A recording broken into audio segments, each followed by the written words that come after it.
Welcome to Jolly's കുലീന. ഇന്ന് ഞാൻ പച്ച ഏത്തക്കായുടെ തോല് കൊണ്ട് തോരൻ ഉണ്ടാക്കാൻ പോവുകയാണ്. ഇതിപ്പോൾ ഏത്തക്കായ മേടിച്ചിട്ട് ചിപ്സ് ഉണ്ടാക്കിയതിൻ്റെ ബാക്കിയാണ് തോട്. അപ്പോൾ ഇതിലെങ്ങനെയാണ് തോരൻ ഉണ്ടാക്കുന്നതെന്ന് കാണിച്ചു തരാം. അപ്പോൾ ഈ ഒരു ഏത്തക്ക എടുത്തിട്ട് ഈ ഭാഗം കട്ട് ചെയ്ത് മാറ്റുന്നു, ഈ ഭാഗവും കട്ട് ചെയ്ത് മാറ്റുന്നു.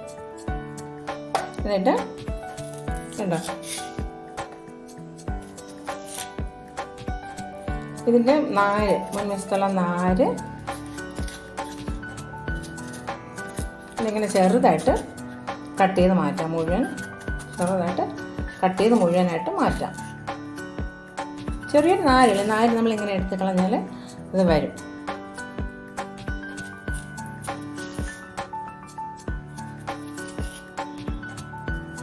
കണ്ടോ, ഇതുപോലെ മുഴുവൻ നമുക്ക് വൃത്തിയാക്കി എടുക്കാം. അപ്പോൾ എൻ്റെ പുറം തൊലിയൊക്കെ കട്ട് ചെയ്ത് മുഴുവൻ വെച്ചിട്ടുണ്ട്.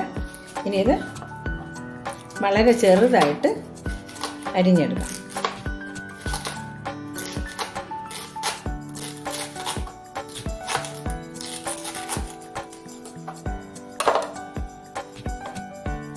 കണ്ടോ, ഇങ്ങനെ ചെറുതായിട്ട് മുഴുവൻ നമുക്ക് അരിഞ്ഞെടുക്കാം.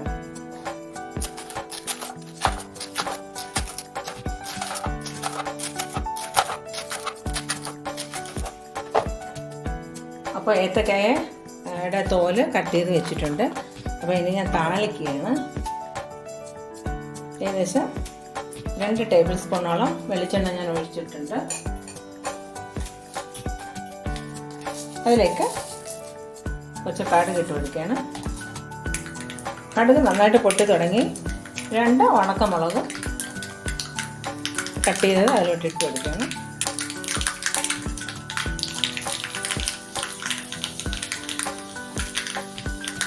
കുറച്ച് കറിവേപ്പില,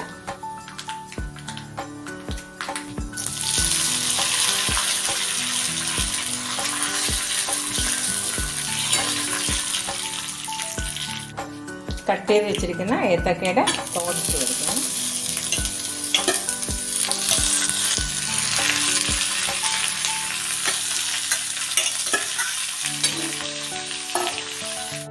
ഇതിലേക്ക് ആവശ്യത്തിന് ഉപ്പും കൂടെ ഇട്ട് കൊടുക്കാം. ഇതെല്ലാം കൂടെ നന്നായിട്ട് ഇളക്കി യോജിപ്പിക്കാം.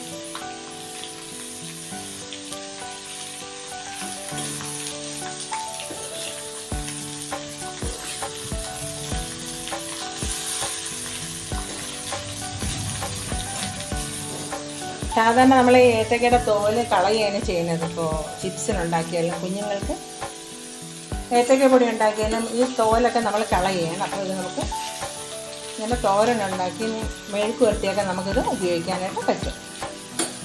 ഇതിന് വേവട്ടെ. അപ്പോൾ തോരത്തിനുള്ള അരപ്പെടുത്തിട്ടുണ്ട്. തേങ്ങ, ചെറിയ ഉള്ളി, 2 പച്ചമുളക്, 2 വെളുത്തുള്ളി, മഞ്ഞൾപ്പൊടി,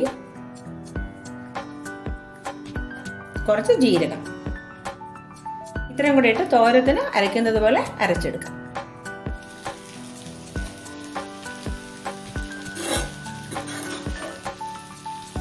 അപ്പോൾ ഇത് നന്നായിട്ട് വെന്തിട്ടുണ്ട്. ചെറുപയർ പ്രത്യേകം വേവിച്ച് വേണം ഇതിൻ്റെ കൂടെ ഇടാൻ, അല്ലെങ്കിൽ വേവ് ശരിയാവില്ല. ചെറുപയറിന് കുറച്ച് വേവ് കൂടുതലുണ്ടല്ലോ.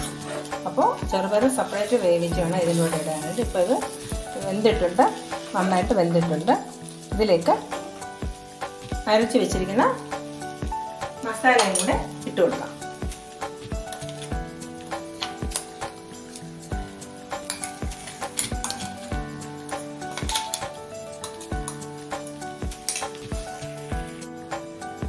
അപ്പോൾ അരപ്പും കൂടെ എൻ്റെ കൂടെ മിക്സ് ചെയ്ത് കൊടുത്തിട്ടുണ്ട്. നന്നായിട്ട് എന്നോട് ഇളക്കി യോജിപ്പിക്കാം. നന്നായിട്ട് വെന്തിട്ടുണ്ട്. ഇതിപ്പോൾ അങ്ങനെ ഏത്തക്ക തോട് കൊണ്ടുള്ള തോരൻ റെഡി ആയിട്ടുണ്ട്. അപ്പോൾ എല്ലാവരും ചെയ്ത് നോക്കണം കേട്ടോ.